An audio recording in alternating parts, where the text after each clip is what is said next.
श्री स्वामी समर्थ. नमस्कार मंडळी. तर मंडळी, आजच्या व्हिडिओमध्ये आपण लग्नासंदर्भात एक प्रभावी आणि चमत्कारी उपाय पाहणार आहोत. तर मंडळी, आपण पाहत असतो की आजकाल बऱ्याच मुलांचं लग्न हे ठरत नाही, तसंच मुलींचं देखील लग्न ठरत नाही. लग्नामध्ये कोणत्या ना कोणत्या समस्या ह्या निर्माण होत असतात. कधी कधी कुंडलीमध्ये जर काही दोष असेल तरी देखील लग्न हे ठरत नाही. लग्नामध्ये प्रामुख्याने गुरुग्रह हा जास्त महत्वाचा आहे.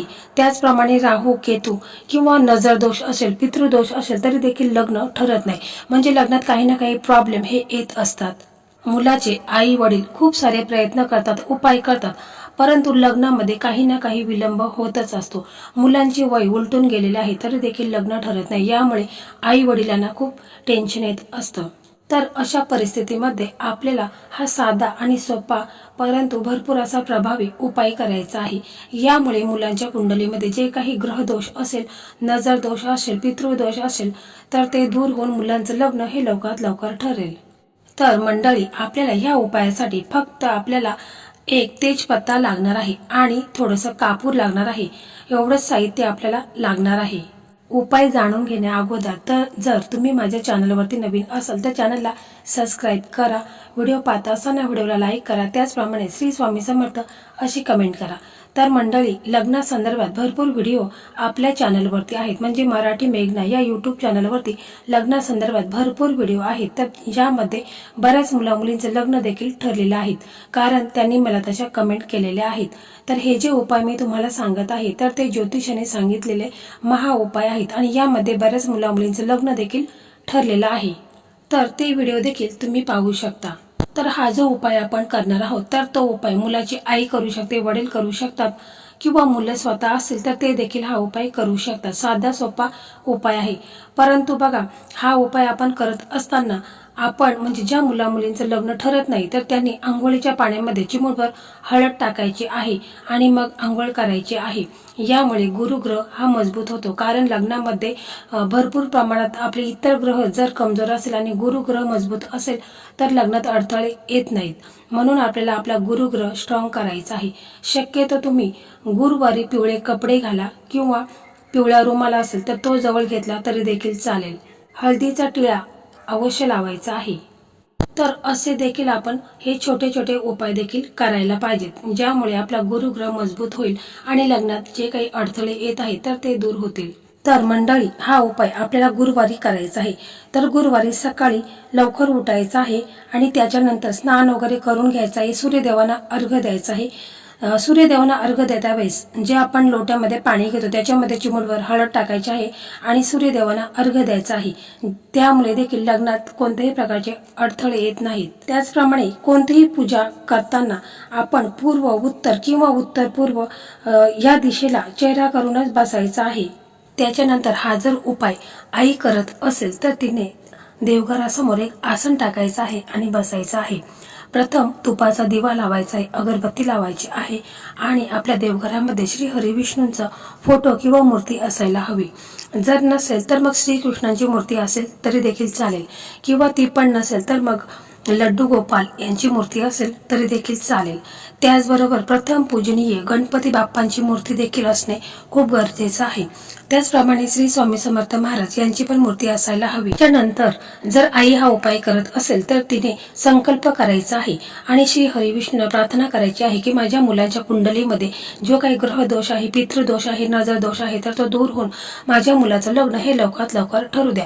किंवा मुलं जर स्वतः हा उपाय करत असेल तर मुलांनी स्वतःबद्दल बोलायचं आहे की माझ्या कुंडलीमध्ये जे काही ग्रह दोष आहे, नजर दोष आहे तर ते दूर होऊन माझं लग्न हे लवकरात लवकर होऊ द्या, असं मुलांनी म्हणायचं आहे. त्याच्यानंतर या उपायासाठी आपल्याला एक तेजपत्ता लागणार आहे. तेजपत्ता व्यवस्थित घ्यायचा आहे. कुठेही कट झालेला, फाटलेला तेजपत्ता घ्यायचा नाही, तर व्यवस्थित तेजपत्ता घ्यायचा आहे. त्याच्यानंतर आपल्याला गंध गोळी लागणार आहे. तर तिची आपल्याला त्याच्यामध्ये गंगाजल टाकायचं आहे आणि थोडीशी पेस्ट त्याची करायची आहे. त्याच्यानंतर आपल्याला थोडीशी हळद लागणार आहे, कुंकू लागणार आहे. तर हळद आहे तर तिच्यामध्ये गंगाजल टाकायचं आहे आणि तिची पण आपल्याला थोडीशी पेस्ट बनवून घ्यायची आहे. त्याच्यानंतर जो तेजपत्ता आहे त्याच्या मध्यभागी आपल्याला स्वस्तिक चिन्ह बनवायचं आहे. म्हणजे जे आपण हळद मिक्स केले आहे त्याच्यामध्ये गंगाजल टाकलेला आहे तर त्याच्या साहाय्याने आपल्याला स्वस्तिक चिन्ह व्यवस्थित काढायचं आहे. त्याच्यानंतर स्वस्तिकच्या वरच्या बाजूला जी रिकामी जागा आहे तिथे तुम्हाला तुमची इच्छा लिहायची आहे. म्हणजे तुमच्या लग्नाबद्दल जी काही इच्छा समस्या आहे त्या तुम्हाला थोडक्यात लिहायचं आहे. म्हणजे जसं की लग्न, विवाह, मॅरेज अशा प्रकारे थोडक्यात तुम्हाला तिथे तुमची इच्छा लिहायची आहे. जर हा उपाय आई करत असेल तर तिने आपल्या मुलीचं नाव लिहायचं आहे. राणीचं लग्न किंवा मुलगा असेल तर राजचं लग्न असं थोडक्यात तुम्हाला लिहायचं आहे. त्याच्यानंतर स्वस्तिकाच्या खाली जी जागा आहे तिथे तुम्हाला धन्यवाद लिहायचा आहे किंवा थँक्यू लिहायचा आहे. त्याच्यानंतर जो तेजपत्ता आहे तर तो तुम्हाला तुमच्या उजव्या हातामध्ये घ्यायचा आहे आणि आपला डावा हात त्याच्यावरती ठेवायचा आहे आणि असे पॅक बंद मूठ आपल्याला करायची आहे. आणि मग श्री हरी विष्णूंना प्रार्थना करायची आहे की माझ्या मुलांच्या लग्नात जो काही विलंब होतो, लग्नात अडथळे येतात, संकट येतात, लग्न हे लवकर होत नाही, ज्या काही तुमच्या मुलांच्या समस्या आहेत तर त्या तुम्हाला बोलायच्या आहेत. किंवा जर हा उपाय मुलं स्वतः करत असेल तर त्यांनी त्यांच्या लग्नाबद्दल बोलायचं आहे की माझ्या लग्नात जो काही विलंब होत आहे, लग्नात भरपूर अडचणी समस्या येत आहेत तर त्या दूर होऊ द्या, असं तुम्हाला श्री हरी विष्णूंना मनोभावे प्रार्थना करायची आहे. जर मुलं हा उपाय करत असेल तर त्यांनी त्यांच्या लग्नाबद्दल श्री हरी विष्णूंना प्रार्थना करायची आहे. कारण हा जो उपाय आपण करत असतो त्यावेळेस सूक्ष्म स्वरूपामध्ये श्री हरी विष्णू हे तिथे असतात. कारण आपण त्यांना आव्हान केलेलं आहे. त्या पूर्ण श्रद्धेने, विश्वासाने तुम्हाला असं बोलायचं आहे. कारण कोणताही उपायापेक्षा श्रद्धा असणे ही जास्त महत्वाची आहे आणि पूर्ण श्रद्धेने, विश्वासाने तुम्हाला हे बोलायचं आहे. त्याच्यानंतर तुम्ही एखादी मातीची पंती घ्या किंवा स्टीलचा एखादं भांडं असेल तरी देखील चालेल. त्याच्यामध्ये आपल्याला हा तेजपत्ता ठेवायचा आहे. त्याच्यावरती तुम्हाला कापूरच्या 2-3 वड्या ठेवायच्या आहेत. पण तो कापूर घेता वेळेस कापूर देखील आपल्याला भीमसेनी कापूर घ्यायचा आहे. कारण तो ओरिजिनल कापूर असतो, म्हणून भीमसेनी कापूरच्या 2-3 वड्या त्याच्यावरती ठेवायच्या आहेत. आणि मग ते आपल्याला जाळायचं आहे. आणि मग हे जाळल्यानंतर ही जी राख आहे तर ती तुम्ही बेसिंगमध्ये टाकली तरी देखील चालेल किंवा तुम्ही झाडांच्या कुंडीमध्ये टाकली तरी देखील चालेल. परंतु बघा, हा जो उपाय आहे तर हा उपाय तुम्हाला 3 दिवस लगातार करायचा आहे. तर हा उपाय तुम्ही सकाळची वेळ एकदम प्रसन्नतेची असते, त्यामुळे तुम्ही सकाळी हा उपाय करू शकता.